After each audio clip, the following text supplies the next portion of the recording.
So, Batman Arkham Knight was a letdown, right? At least that seems to be the consensus among, well, a lot of people. It just couldn't live up to its predecessors. It was ruined by a certain overbearing car. Its story was ridiculous and repetitive. That's what I heard, at least. And that's exactly why, for the last 5 years, I never played Batman Arkham Knight.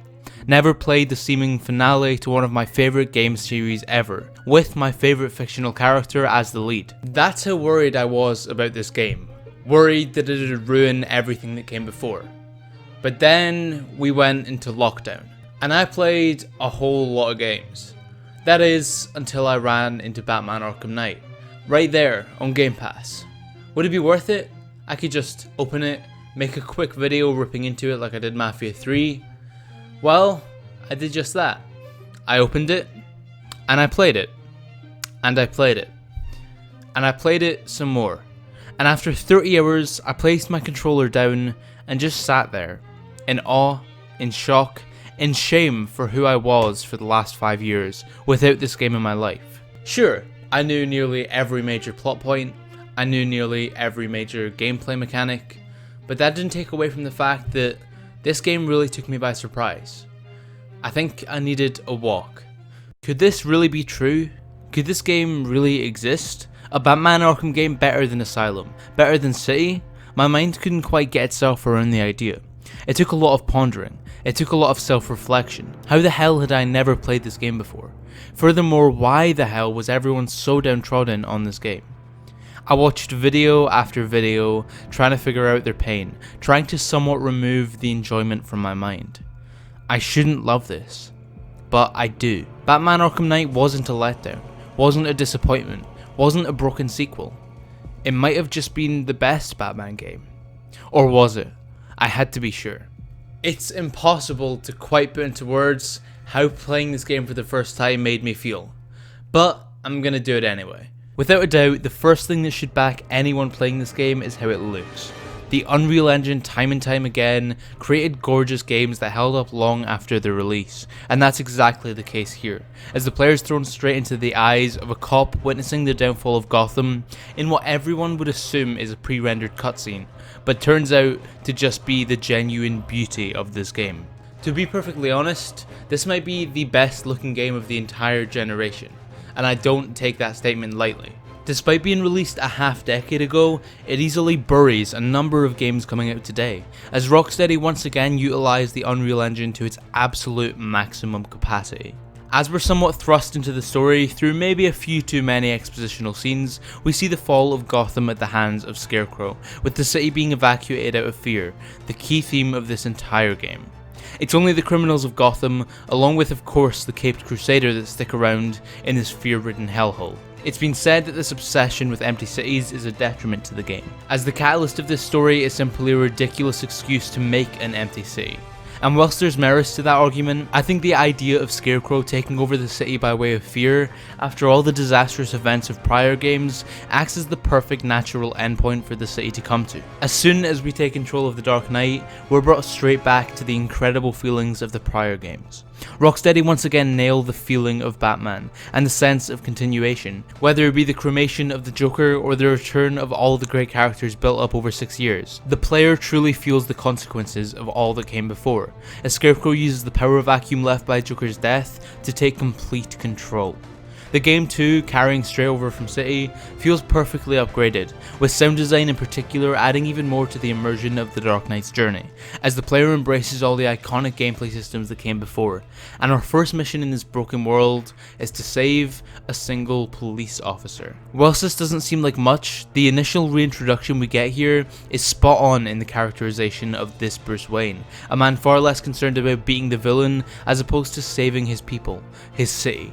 And this key trait of Batman will loop around perfectly later on. However, this is followed up with the introduction of the most hated, the most despised, the most controversial aspect of any of these games, the Batmobile.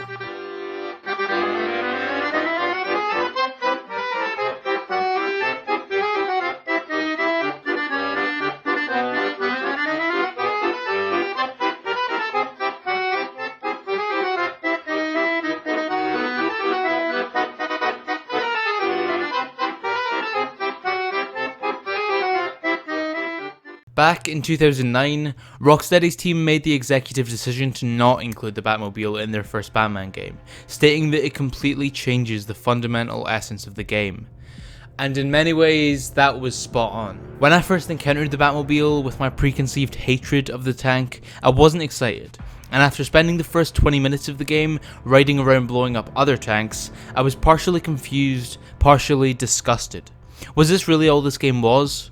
Well, this initial distaste was somewhat warped by the pacing of the early stages of the game. The Batmobile in this first half hour is truly thrust upon you, as it feels like you spend every waking moment in tank fights or in weird, badly designed puzzle sequences. But over time, as the tank becomes less of a main focus of the game and instead becomes simply an element of gameplay, I became less bited by it. To truly enjoy this game, I do think that it does kind of rest on whether you enjoy the Batmobile mechanic, and despite my initial hatred, as the game went on I decided to simply accept it as part of what this game is. Although at times the controls could be clunky, or the tank battles overtook the fundamental gameplay of the series, when I came to terms with its existence, I found myself far more in favour of the system. With that being said, although my fondness of the gameplay grew, the narrative implications were a little frustrating.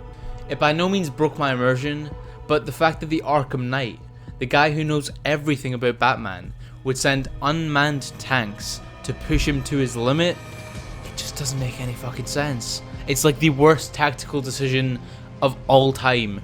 Literally, all you'd have to do is just surround Batman with tanks driven by men, and he'd win essentially every single battle. But it's a nitpick. Maybe it's not, maybe it's just dumb, but I got over it.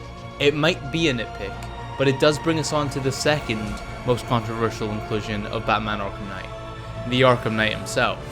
Yes, of course, before I played this game, I knew exactly what the twist would be, and from general opinion, it seems like that's pretty understood. The Arkham Knight's twist was straight up badly executed.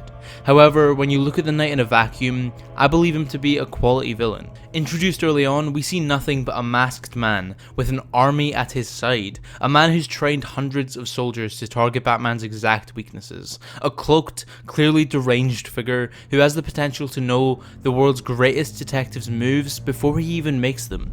His presence does act as an intimidating one, presented as a genuine threat, and in many cases acting as just that. The presence of the Arkham Knight also ties into another narrative upgrade of sorts here, an increased focus on the Bat family. Whether it be Oracle, Robin or Nightwing, each of Batman's allies gets massively fleshed out, as opposed to simply being explained in a character bio. And it's these deeper connections the player makes that further drive home the fear of being responsible for the harm to those he loves, a fear that was heightened by the death of Talia in Arkham City. But before we get to that, we finally get the reveal of the new Batsuit.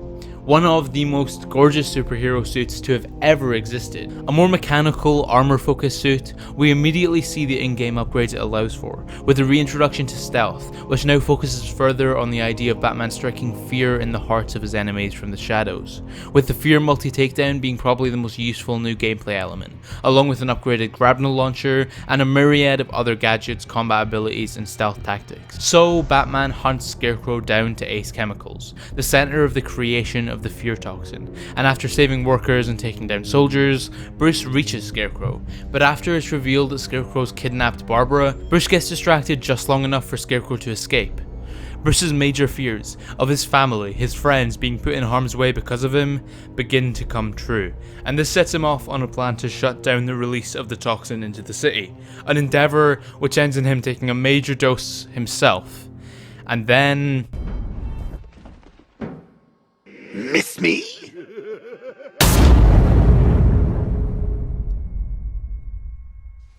Before I go in depth on the Joker twist, I just want to praise this game for its amazing cinematics. Of course the graphics are gorgeous, but the contrast between the rigid conversations of Arkham Asylum and the beautifully dynamic cinematography of Arkham Knight is great to see, and the way it uses the camera to play on the player's fears and perspectives is executed brilliantly. Hell, just look at this. So, with the return of this iconic Joker, we bring in another controversial element of this game.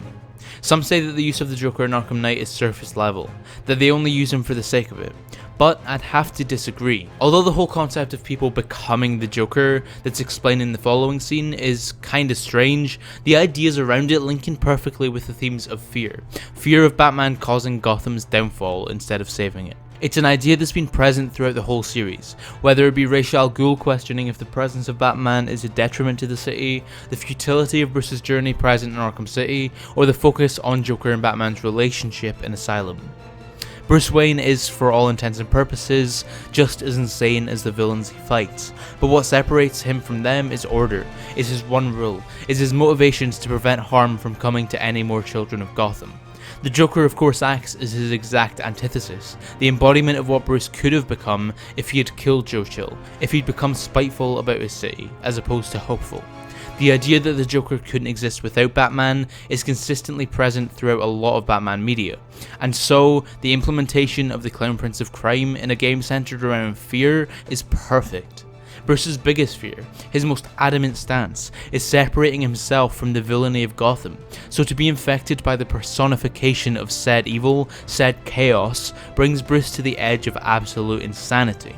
It's a conflict that adds to Bruce's fantastic character journey in this game, and having Mark Hamill himself narrate half of the game adds a fair bit of spice to Bruce's usual stoicism. After escaping this destructing chemical plant, Bruce begins to make his way to GCPD, but along the way he encounters some mysterious happenings across Gotham, and here we reach possibly my favourite element of this entire game, the side content. Over time, Rocksteady progressively upgraded the side content of these games, with the collectibles of Asylum being transformed into actual side missions in City, but here the side missions are taken to another level. A significantly higher level of depth is brought to these side missions, with genuine mini-narrative arcs being included in what used to just be filler. Whether it be Riddler's kidnapping of Catwoman, the Penguin missions where you get a chance to interact with Nightwing, or the Hush appearance finally paying off after 2 games of subtle hints. The Rogues Gallery 2 is massively expanded, with Two-Face, Penguin, Poison Ivy and Riddler making a return, along with more niche characters like Man-Bat, Hush, Firefly, Professor Pig and the mysterious Azrael. This was the first game in the entire series that actually made me want to complete all the side content, with the tedium of Riddler's challenges being toned down slightly, but still being engaging, and I think the fact that Rocksteady made the player nearly complete the game 100% for the true ending was one of the best decisions they made. So, as Bruce reaches GCPD and Commissioner Gordon, the true magnitude of what's happening truly kicks in. Bruce feels forced to be honest with Jim, showing him the work that his daughter did as the Oracle, and Jim, to say the least, is furious. She works for you? This is all your fault. I will find her. She's my family! My daughter! She's all I've got! I never should have trusted you. Never!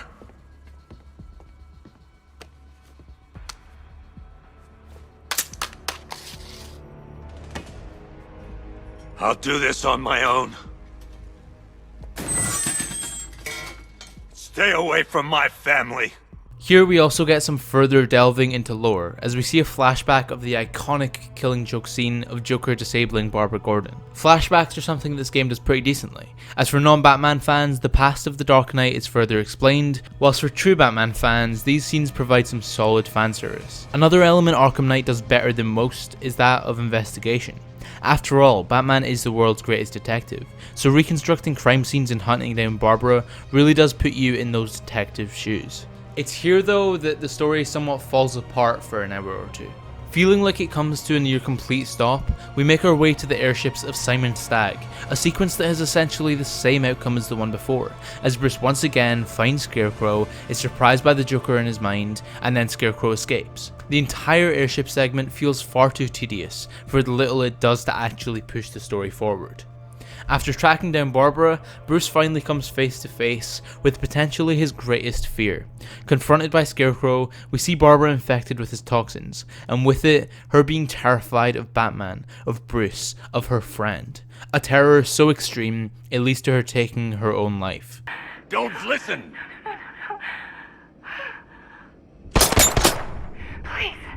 Please, no! Barbara, it's me! Your friend! You won't get me. I won't let you get me.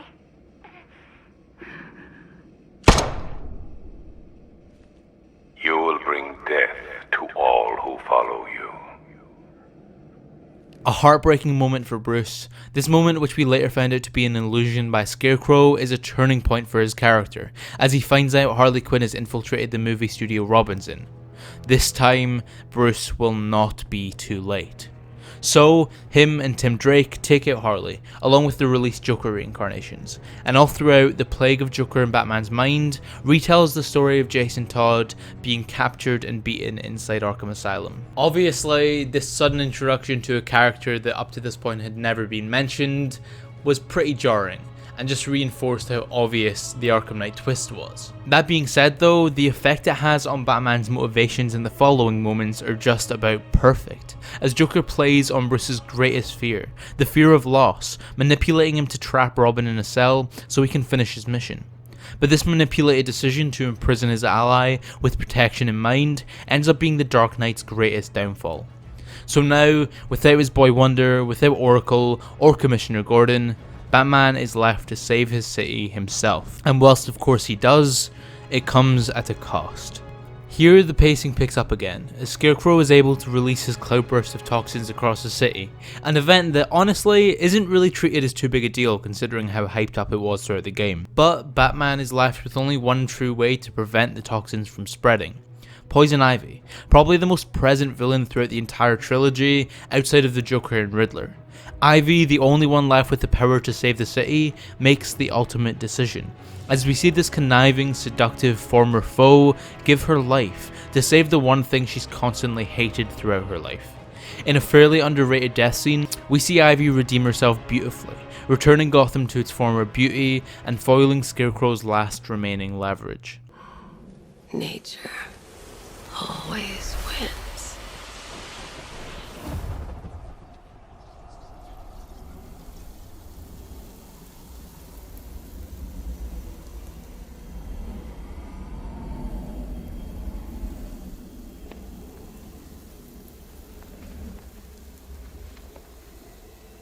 Oh, yeah, and also during this time, Batman saves Jim Gordon and confronts the Arkham Knight for a final showdown, but we don't need to talk about any of that. Okay, fine. The final tank fights with the Arkham Knight are the most tedious, boring, and underwhelming moments in the entire series, and although the stealth segment in the true final showdown is decent, it's not exactly difficult. And then we get the reveal. Shocker, it's Jason Todd. The least surprising twist of all time. Although I like the spin on the Red Hood story, the execution of this storyline is an absolute disaster. That being said, in defense of this throughline, the effect the story of Jason has on the psyche of Bruce does add a lot to his story, especially in these final chapters. And that's because at the end of it all, after saving Oracle and protecting GCPD, Bruce returns to the movie studio to find no one. Tim is gone, taken by Scarecrow to the very place this whole journey started, to the same place that he lost Jason, Arkham Asylum. Crane gives Bruce one final ultimatum: come to the asylum, take off that mask, and give himself in. And Bruce, seeing what's happened to Jason, seeing what could have happened to Oracle, what happened to Talia and Ivy, makes the tough decision. He makes his way to Scarecrow's pickup point, and he gives himself in. Bruce left him defenseless, left him to his doom, so he knows what he needs to do to get him back. No more gadgets, no more tanks, no more Batman. Bruce gets in the truck, and then...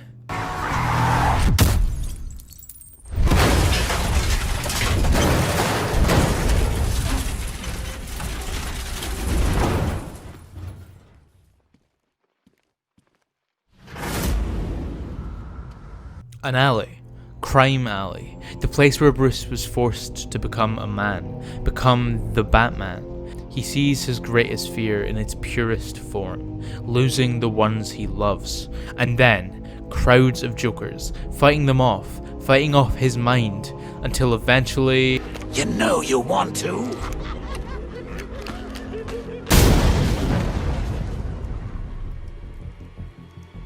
He's done it. Bruce has fallen victim to his own mind, to his own insanity, to his own Joker. We hear the melodies of the first game as we enter Arkham Asylum, perfectly mirroring the first entry. Bruce, Batman, the Joker, all in one, are taken by stretcher to Scarecrow's lair. Bruce has come to terms with what's happening. It's the end now. You bastard! Take off that mask, or my next shot will kill him. It's okay. It's not okay! You know what this means. It's the end. But surely not. Surely the Dark Knight will have some trick up his sleeve. Surely someone will pull the plug. Surely something will save the...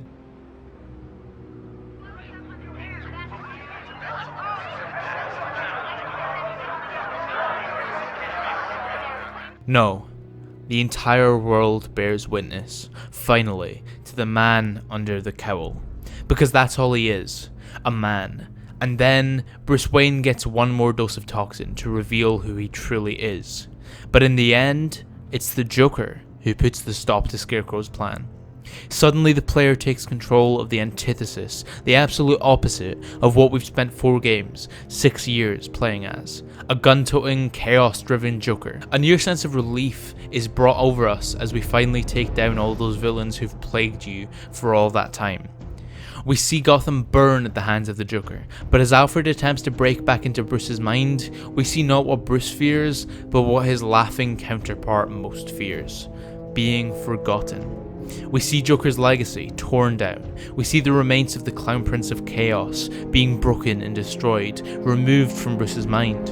And then we're truly put in the shoes of the Joker, of Two-Face or Penguin, or any criminal on the street. We're faced with the Dark Knight, lurking in the shadows, everywhere and nowhere at once. And finally, Batman takes control of his mind once more.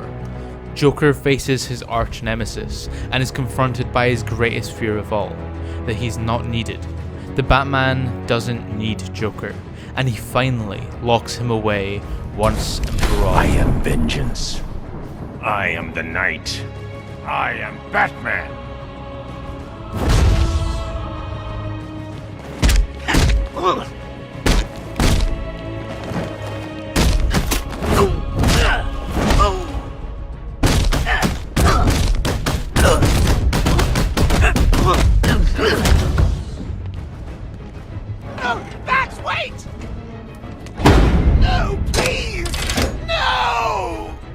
Goodbye, Joker. No! Bruce! Don't leave me! Please! I need you. So as Batman returns to consciousness, as Crane tries to poison him again and he fights back, his greatest fear is now locked out of his mind, can't haunt him anymore. A fearless Dark Knight towers above Scarecrow, and as Jason Todd makes one last appearance to redeem himself, Bruce turns fear back on the master of fear himself, and the image of the Bat, the terrifying, striking image of Batman, drives Crane truly to the brink of madness.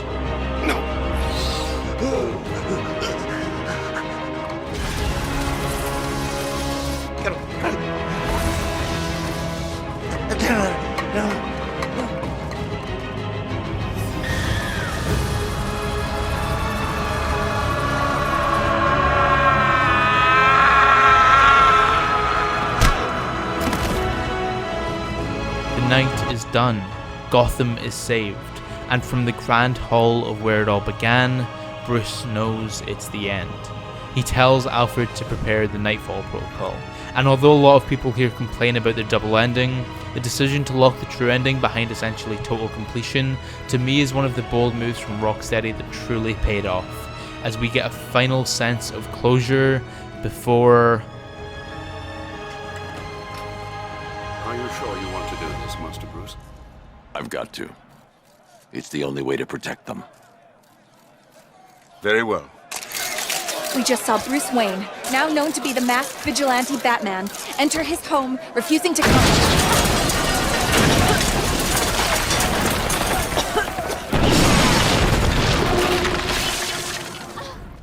Bruce Wayne is dead, sacrificing his alter ego so that the icon he built can live on. But the truth is, Bruce Wayne died long ago, in Crime Alley, as an 8-year-old boy, after he watched his mother and father gunned down for nothing. It was then and there that the Batman was born, and despite calling himself Bruce Wayne in public, that boy never truly returned. And so it was a public image that needed to die, needed to be buried under a mountain of rubble, for his family, his friends, for his people, and for his city to be safe. The city is in safe hands, the hands of Oracle, Nightwing, Gordon, the new Red Hood, and Robin. Along with that, the undying icon, that image, that fear that causes the mugger or the thief to think twice. That icon will be an image that will forever stand tall over Gotham, keeping those innocent people safe from its horrors, keeping any boy from ever having to die that young ever again. Arkham Knight is not a perfect game. It has far more significant flaws than its predecessors, but it has a lot over them too. The game is the epitome of every original gameplay system. Free flow combat has never been more precise and satisfying. Stealth has never been so varied and immersive. You've never felt quite like such a detective. And although there's a fair few too many moments in a tank, it by no means ruins the experience. As for the story, yes, at points it can be messy, it can be unclear, it is nowhere near the amazingly tight linear experience of Arkham Asylum, but of all the games in the series, it far and away has the most to say, truly unwinding the myth of the Caped Crusader, breaking him down to his deepest, darkest elements, going on a tour of his mind, and eventually killing him. It ties together all the incredible themes and ideas present in the series, and although it's not wrapped up perfectly, it gets very close. Once you accept what this game is, tanks and all, once you idealize it as a finale to this character, you see an absolutely beautiful send-off, bringing Bruce full circle and tying up all loose ends of the stories of his rogues gallery and of his Bat family. Batman Arkham Knight is a brilliant game, and while a lot of people felt very disappointed with it coming off the masterpiece of Arkham City and a 4-year wait, I think it's by no means an outlier. Rocksteady were somehow able to make 3 near perfect games in a row, all based around a character who had been dragged through the mud, and they somehow pulled it off. And Arkham Knight sits with the rest of the 3. Not being the best game, as I suggested at the start of the video, but coming damn close, as all 3 did. And as a finale to this story, to this character, it may just be perfect. As Batman finally reaches a point of closure, so does the player, left with nothing but the amazing memories of these incredible Batman stories. I truly consider these games to be the definitive Batman stories outside of comics, and I consider these characters to be the definitive adaptations. And after 5 years, after all the controversy, after all the fear I had of playing this game, I can truly say that Batman Arkham Knight is the definitive finale of Batman.